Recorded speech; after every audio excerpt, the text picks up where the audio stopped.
Lubang yang akan mereka gali itulah yang akan menjadi gerbang gaib menggali lubang yang sebenarnya lubang itu adalah lubang untuk kuburan mereka sendiri.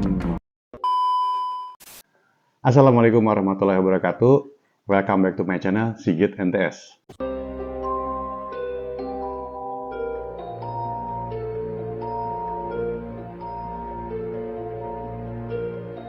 Dalam video kali ini gue bakal bahas tentang kasus yang sempat menggemparkan di Indonesia. Karena kasus ini emang gila banget, dan setelah gue pelajari nih man, dari berbagai sumber, kasus ini ternyata mirip banget dengan kasus Wawon CS dan Dukun AS nih mamang, yang pernah gue ceritain dan gue bahas di channel Sigit NTS. Nah, bagi kalian yang belum lihat cerita tentang Dukun AS dan Dukun Wawon, gua cantumin linknya di deskripsi nih, man. Sebelum lanjut ke cerita, jangan lupa klik tombol subscribe, like, dan jangan lupa nyalain notifikasinya biar kalian tahu kalau gua upload video terbaru. A few moments later. Oke, Mamang, kita lanjut aja ke ceritanya. Jadi orang ini bernama Muhammad Tubagus Maulana. Orang-orang mengenalnya dengan Dukun Usep. Nah, Usep ini berasal dari desa Cikario, Lebak, Banten. Di desanya, Dukun Usep ini dipercaya nih sebagai dukun yang sakti sejak tahun 2000-an. Dukun Usep ini juga sering ngobatin warga desanya dari berbagai macam penyakit, man. Termasuk penyakit yang nggak kasat mata, kayak penyakit teluh, guna-guna, pelet, atau yang sejenisnya. Selain menjadi dukun, Usep juga bekerja sebagai petani memang. Nah, untuk memenuhi kebutuhan keluarganya yang secara ekonomi tergolong sulit, Usep ini bekerja tambahan nih mang sebagai pekerja serabutan. Usep memiliki seorang istri dan 2 orang anak. Usep juga mempunyai teman yang lumayan dekat yang bernama Oyon, yang berasal dari Pandeglang yang pada saat itu tinggal di desa Cikario. Jadi ceritanya, Usep dan Oyon ini sama-sama ngalamin kesulitan ekonomi nih, Mang. Lalu akhirnya muncul nih ide dari Oyon untuk memanfaatkan kesaktian Dukun Usep nih, Mang. Dan juga memanfaatkan kepercayaan warga di sana soal kesaktian Dukun Usep. Dengan dalih yang seolah-olah Usep ini tuh emang benar-benar bisa nyembuhin orang dari segala penyakit. Hal tersebut dilakukan dengan tujuan untuk memperbesar dan memperluas nama Dukun Usep nih, Mang. Supaya nama Dukun Usep ini benar-benar menyebar ke desa-desa dan ke tempat-tempat lainnya. Dan mereka ini bisa dapat pasien yang lebih banyak. Jadi di sini tugasnya si Oyon ini adalah bisa dibilang sebagai marketingnya lah. Marketingnya Dukun Usep nih memang. Jadi niatnya itu nanti setelah mereka dapat pasien banyak, uang dari perdukunan itu dibagi 2 nih, Mang. Kemudian setelah bertahun-tahun, tepatnya tahun 2006 sampai 2007, kerja keras mereka ini membuahkan hasil nih, Mang. Kesaktian Dukun Usep dan nama Dukun Usep ini mulai tersebar tuh, Mang, dari mulut ke mulut. Namanya pun terkenal bukan cuma di sekitaran daerah Banten, bahkan Dukun Usep juga namanya mulai tersebar ke daerah Bekasi dan juga Tangerang nih, Mamang. Yang mana Dukun Usep ini memang dikenal sebagai dukun sakti dan pasiennya pun saat itu memang tergolong sangat banyak nih, Mamang. Nah, Mang, sebenarnya nih Dukun Usep ini sama sekali nggak punya kesaktian apa-apa, Mang. Dia nggak punya kekuatan gaib atau apapun. Dukun Usep ini hanya pura-pura baca mantra, terus menerawang penyakit pasiennya nih, Mang. Dan ngasih obat-obat herbal atau jimat, Mang. Supaya pasiennya ini sembuh. Pasien banyak yang sembuh setelah datang ke Dukun Usep. Karena secara otomatis berpikir, nih, Mang, ketika datang ke Dukun Usep, mereka itu akan sembuh. Jadi secara nggak langsung mindset atau sugesti mereka tuh mereka bakal sembuh kalau ke Dukun Usep. Seperti itu, Mang. Kemudian setelah beberapa lama, Oyon mempunyai ide gila lagi nih, Mang. Oyon itu dan Usep masih belum puas dengan apa yang mereka udah dapat. Lalu sekitar tahun 2007, Oyon ngasih saran nih ke Usep, Mang. Gimana kalau Oyon dan Usep ini buka praktek penggandaan uang secara gaib nih, Mang. Nah, Oyon ini menjelaskan kalau pasiennya Usep ini kan udah banyak. Nah, Dan Usep ini atau dukun Usep ini udah mulai dipercaya nih oleh para pasiennya. Maka secara otomatis nih pasiennya ini akan percaya dengan kesaktian dukun Usep tentang penggandaan uang.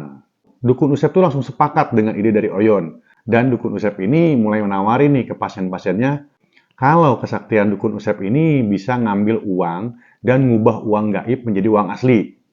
Jadi mereka berdua ini ngajak pasiennya untuk ikut supaya uang mereka bisa digandakan. Dengan syarat pasiennya itu harus memberikan uang pancingan agar uang gaib bisa diambil nih, Mang.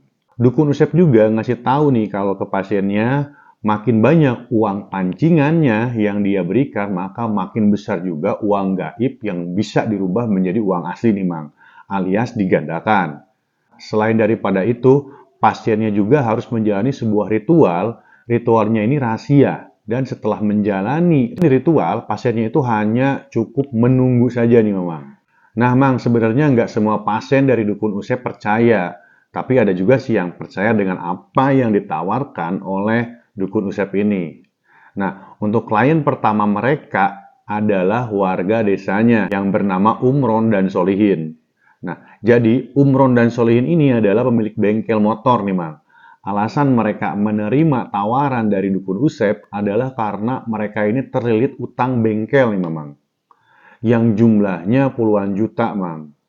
Nah, kemudian atas bujuk rayu Oyon dan dukun Usep tentang penggandaan uang ini, Umron dan Solihin ini mulai tergoda dan mulai ingin ikut. Mereka yakin bahwa uang mereka ini bisa berlipat ganda nih, Mamang. Lalu Umron dan Solihin ini ngasih uang tabungan bengkel mereka sebesar 15 juta yang dikatakan sebagai uang pancingan nih, Mamang. Dengan harapan uangnya itu bisa digandakan dan mereka bayarkan untuk melunasi utang bengkelnya nih, Mamang. Dukun Usep juga meminta kepada mereka nih untuk merahasiakannya soal penggandaan uang tersebut. Jadi mereka tuh nggak boleh bilang-bilang ke keluarga atau ke siapapun tentang penggandaan uang tersebut. Dukun Usep juga bilang itu adalah bagian dari persyaratan untuk keberhasilan ritualnya nih, Mamang. Kemudian Umron dan Solihin cuman disuruh pakai minyak wangi yang emang udah disiapkan oleh dukun Usep. Nah, minyak wangi itu harus mereka pakai selama 30 hari berturut-turut, Mang. Setelah itu, ketika ritualnya berhasil, maka uang mereka akan berlipat ganda. Umron dan Solihin pun mulai ngejalanin ritual yang disuruh oleh dukun Usep itu. Kemudian singkat cerita nih, setelah 1 bulan, uang goib yang dibilang oleh dukun Usep itu ternyata nggak kunjung datang. Lalu Umron dan Solihin ini datang lagi ke tempat praktek dukun Usep dan menanyakan perihal ini. Dan pada saat bertemu dengan dukun Usep ini ngaku kalau ritualnya ini gagal karena ternyata minyak wanginya itu udah expired gitu, Mang. Jadi nggak berfungsi lagi dipakai untuk ritual. Dukun Usep pun meminta maaf atas kejadian itu kepada Umron dan Solihin. Umron dan Solihin sebenarnya udah mulai agak panik sih mendengar penjelasan dari dukun Usep karena mereka udah ngeluarin uang tabungan bengkel mereka sebesar 15 juta. Tapi kepanikan mereka itu mereda ketika dukun Usep ini menenangkan mereka dan memberikan opsi kedua tentang ritual penggandaan uang tersebut, Mang. Cara lain untuk mendapatkan uang gaib itu adalah dengan berpuasa, Mang. Jadi Umron dan Solihin ini disuruh puasa selama 11 hari berturut-turut, Mang. Terus mereka nggak boleh makan dan minum selama puasa, termasuk malam hari, Mang. Gila, ini mah ngebunuh orang pelan-pelan bukannya puasa. 2,000 years later. Maksud dukun Usep dan Oyon adalah agar Umron dan Solihin mati sia-sia dan mati karena kelaparan nih, Mamang. Di sini pikiran jahat Usep dan Solihin ini mulai timbul nih, Mang, dengan ngasih syarat ritual kayak gitu. Singkat cerita, baru 2 hari berjalan nih, Umron dan Solihin ini nggak sanggup nih ngelaksanain ritual puasa gaib tersebut.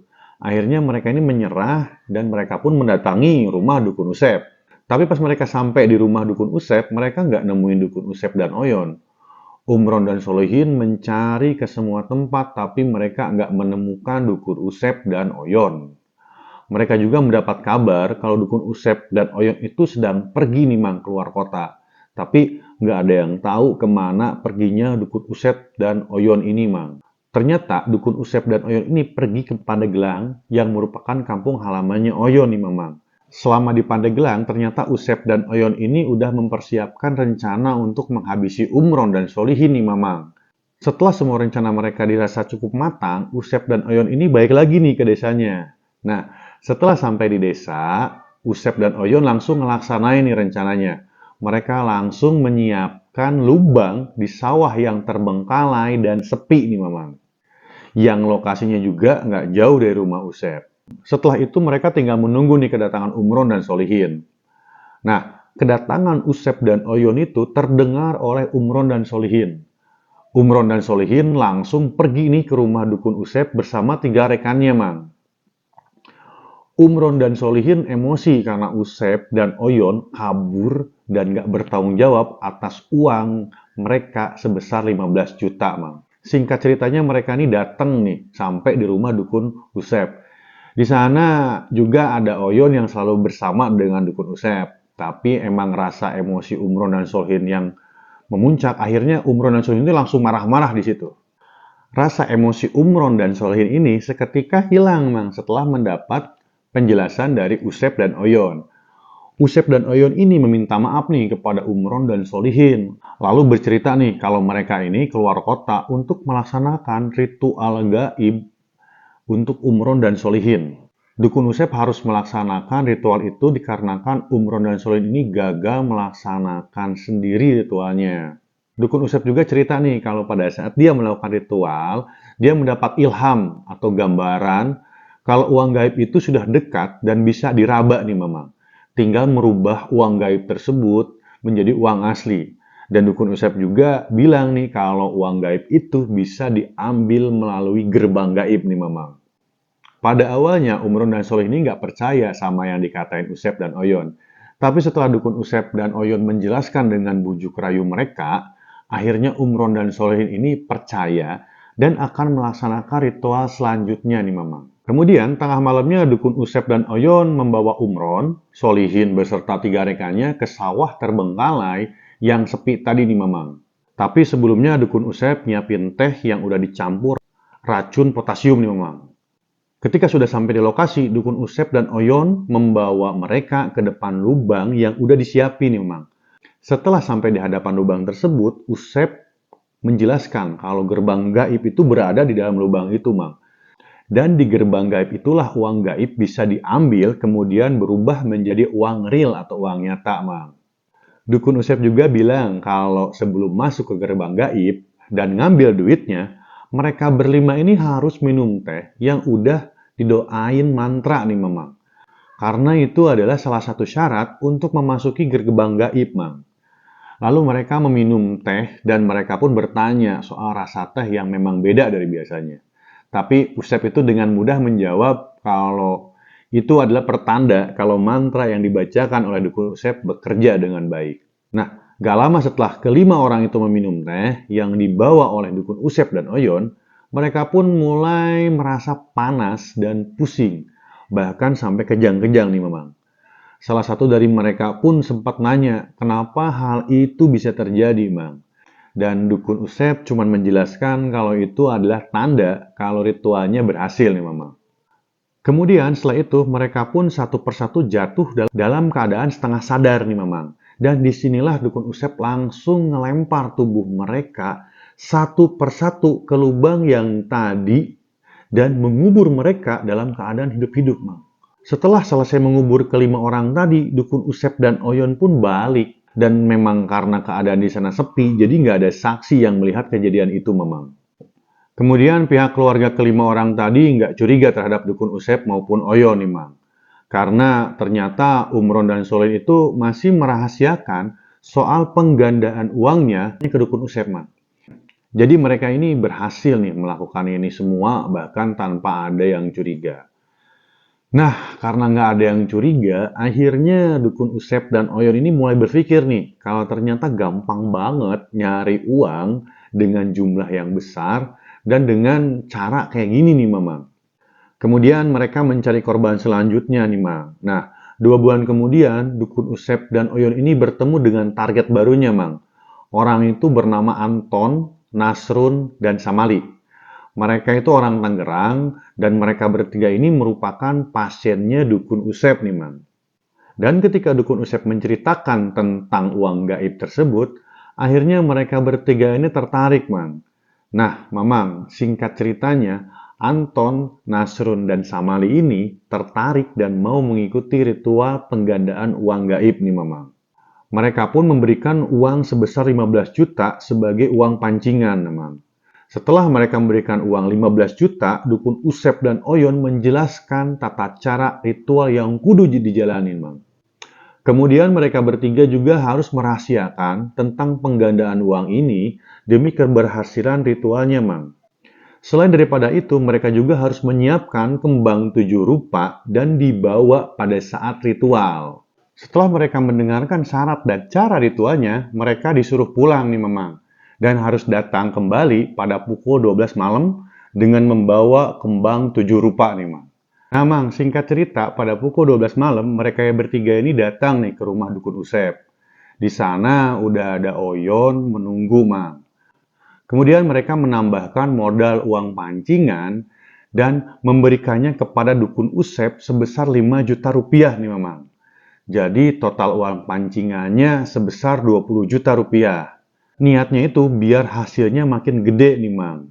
Karena mereka ingat omongan dari Dukun Usep, kalau semakin banyak uang pancingan yang mereka keluarkan, semakin banyak juga hasil yang bakal didapat nih, Mang. Tengah malam, Dukun Usep dan Oyon ini membawa mereka bertiga ke sebuah ladang yang ada di dekat rumahnya Dukun Usep nih, Mamang. Dukun Usep juga seperti sebelumnya udah nyiapin teh yang telah tercampur racun nih, Mang. Nah, setelah sampai di ladang, Dukun Usep menyuruh mereka bertiga untuk menggali lubang dengan cangkul yang udah Dukun Usep dan Oyon siapkan nih, Mamang. Dukun Usep juga menjelaskan nih, Mang, kalau lubang yang akan mereka gali itu yang akan menjadi gerbang gaib, tempat mengambil uang gaibnya nih, Mamang, dan berubah menjadi uang asli. Nah, pada saat itu juga Anton, Nasrun, dan Samali menjalankan perintah Dukun Usep. Mereka nampak bersemangat nih, Mamang, menggali lubang yang sebenarnya lubang itu adalah lubang untuk kuburan mereka sendiri nih, Mamang. Ketika mereka sedang menggali lubang, Dukun Usep dan Onyon ini menunggu nih, Mang, sambil ngerokok. Setelah lubangnya selesai, Dukun Usep ini lalu mengucapkan mantra-mantra dan ditiupkan ke dalam teh yang udah dipersiapkan oleh Usep. Setelah itu mereka bertiga itu minum air teh yang udah dibacai mantra, yang memang sebelumnya air teh tersebut udah dicampur racun, Mang. Alhasil Anton, Asrun, dan Samali pun terjatuh lemas karena racun yang diminumnya nih, Mamang. Pada saat mereka lemas, mereka dimasukkan oleh Dukun Usep dan Onyon ke dalam lubang, kemudian dikubur dalam keadaan hidup-hidup nih, Mamang. Setelah mengubur mereka bertiga, Dukun Usep dan Oyon pun pulang ke rumah dan membagi uang 20 juta tersebut. Nah, 3 hari kemudian, istrinya Anton, salah satu korban dari mereka bertiga ini, mulai nyariin Anton nih, Mamang. Karena udah 3 hari Anton nggak pulang ke rumah. Dan istrinya Anton nih tahu kalau 3 hari yang lalu suaminya ini terakhir kali pamit dan bilang akan pergi ke Dukun Usep untuk berobat nih, Mamang. Sedangkan untuk masalah penggandaan uangnya, Anton ini nggak cerita ke istrinya. Karena memang syaratnya harus dirahasiakan nih, Mang. Nah, kemudian Anton ini hanya cerita ke istrinya mau ke Dukun Usep untuk berobat aja.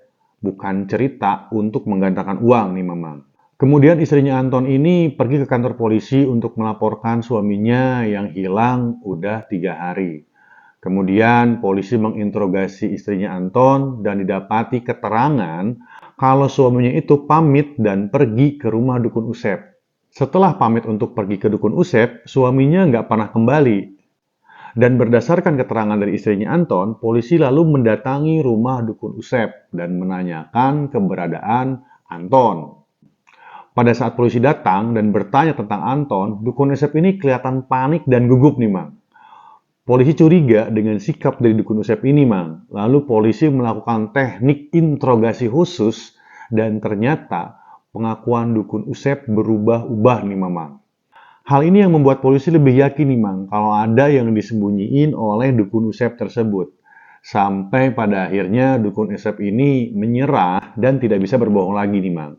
Akhirnya dukun Usep mengakui semua perbuatannya dan dukun Usep pun ditahan dan diperiksa lebih lanjut di kantor polisi nih Mang. Berita tentang penangkapan dukun Usep ini tersebar nih Mang di seluruh desa, bahkan sampai ke telinga Oyon. Karena ngedenger dukun Usep ditangkap, Oyon tuh langsung melarikan diri nih Mang ke daerah Pandeglang, Banten. Dan setelah mendapatkan informasi dari dukun Usep, Oyon pun akhirnya ditangkap di daerah Pandeglang, Banten. Polisi melakukan pemeriksaan terhadap kedua tersangka itu, Mang, dan didapati pengakuan bahwa mereka telah mengubur jasad korbannya di ladang dekat rumah dukun Usep nih, Mang. Lalu, polisi segera melakukan penggalian di mana Anton dikubur nih, Mang. Setelah itu, polisi pun kaget nih, Mang. Mendengar pengakuan kalau bukan hanya Anton aja nih, Mang, yang dikubur di sana, tapi ada dua jasad lainnya, yaitu Nasrun dan Samali nih, Mang. Polisi pun makin mendalami penyelidikan dan interogasi soal kemungkinan adanya korban-korban lain yang Usep bunuh. Karena udah nggak ada celah untuk membela diri dan berbohong, akhirnya dukun Usep dan Onyom pun membeberkan semuanya kepada pihak kepolisian. Mereka berdua mengaku kalau mereka ini sempat mengubur dan mengeksekusi 5 orang lainnya nih Mamang, yang ada di sawah terbengkalai dekat rumahnya dukun Usep nih Mang. Lalu polisi ngebongkar tanah yang diarahkan oleh dukun Usep. Dan polisi berhasil mengevakuasi 5 jasad lainnya. Sehingga kejadian ini membuat gempar nih warga desa Mang. Dan jumlah korban dari praktek penggandaan uang yang dilakukan oleh dukun Usep dan Oyon berjumlah 8 orang nih Mang. Kemudian pada tanggal 10 Maret tahun 2008, dukun Usep dan Oyon pun disidang, Mang, dan divonis hukuman mati. Oyon tidak terima dengan hukuman mati yang diputuskan oleh pengadilan nih, Mang. Namun berbeda nih dengan dukun Usep, Mang, yang pasrah atas vonis mati yang dia dapat. Bahkan dukun Usep ini sempat nolak nih, Mang, tawaran untuk mengajukan banding, Mang. Karena menurutnya hukuman ini emang pantas dia dapatkan setelah apa yang udah dia lakukan terhadap korbannya, Mang. Dukun Usep juga ini menolak tawaran gerasi dari presiden. Bahkan, Usep ini meminta agar hukumannya untuk dipercepat. Akhirnya 4 bulan kemudian, setelah vonis mati, persiapan eksekusinya itu dimulai nih, Mang. Dan Usep diberikan hak untuk permintaan terakhirnya, Mang. Seminggu menjelang eksekusi, Usep ini mengajukan 6 permintaan terakhirnya, Mang. Yang pertama, dia minta diizinkan berkumpul dengan istri dan anak-anaknya selama 1 minggu, Mang. Dari siang sampai malam di lokasi yang ditentukan oleh pemerintah. Kemudian, permintaan kedua, dia minta ditemani dan dibimbing ahli agama selama 3 hari menjelang eksekusinya, Mang. Kemudian permintaan ketiga, dia minta untuk tidak diperlakukan sebagai napi di hadapan keluarganya, Mang. Supaya keluarganya ini nggak sedih nih, Mang. Dan permintaan keempat, dia minta dimakamkan di sebelah makam ayahnya yang ada di Kampung Kandang, Cileces, Lebak, Banten. Kelima, dia minta diizinkan sholat sunat sebelum eksekusi dimulai, Mang. Dan permintaan terakhirnya yaitu permintaan keenam, dia minta seluruh permintaannya termasuk seluruh proses pemakamannya nanti sepenuhnya dibiayai oleh negara, Mang. Kemudian seluruh permintaan Usep dikabulkan oleh pemerintah. Setelah semuanya permintaan dikabulkan, akhirnya tanggal 18 Juli tahun 2008, dukun Usep pun dieksekusi di wilayah hutan di Cimarga yang ada di Kabupaten Lebak, Banten. Yang mana eksekusinya ini dilaksanakan cuman berselang 4 bulan setelah vonis yang membuat eksekusinya Usep menjadi eksekusi tercepat dalam sejarah Indonesia. Kenapa cepat? Karena ini emang permintaan dukun Usep. Sedangkan Oyon sampai saat ini masih terus melakukan banding dan meminta gerasi. Dan sampai sekarang ini, Oyon ini masih di penjara, Mang. Dan belum dilakukan eksekusi. Nah, Mang, jadi kalau menurut kalian gimana nih tentang kasus dukun Usep ini? Kasus dukun Usep ini mirip dengan kasusnya Wawon CS dan dukun AS. Kasus ini ngebukti nih Mang, kalau banyak dari masyarakat kita yang masih gampang percaya sama dukun palsu Mang. Apalagi kalau dukun itu bisa menggandakan uang Mang. Gua menghimbau kepada kalian-kalian semua Mang, nggak usah deh percaya lagi sama yang namanya dukun-dukunan. Apalagi dukun yang bisa menggandakan uang. Karena setelah gua teliti, justru kebanyakan dukun yang ngaku bisa menggandakan uang itu adalah dukun-dukun yang ngalamin masalah keuangan nih, Mang. Kan aneh kan? Terus kalau mamang-mamang semua pakai logika, kalau emang nih bener dukun itu bisa menggandakan uang atau ngambil uang gaib dan ngerubah menjadi uang asli, kenapa nggak dia sendiri aja yang ngegandain uang? Buat dirinya, buat keluarganya, sampai dirinya itu jadi kaya raya dan ngalahin kekayaannya orang terkaya di Indonesia atau di dunia nih, Mang. Bener nggak sih? Ini gue sampein himbauan dari pihak kepolisian nih, Mang. Jangan mudah percaya dengan bujuk rayu, dengan dalih penggandaan uang, karena semuanya adalah penipuan, Mang. Dan itu udah pasti penipuan, Mang. Oke, Mang. Sekian video dari gue. Makasih banget udah nonton sampai habis. Wassalamualaikum warahmatullahi wabarakatuh. See you next video and bye-bye.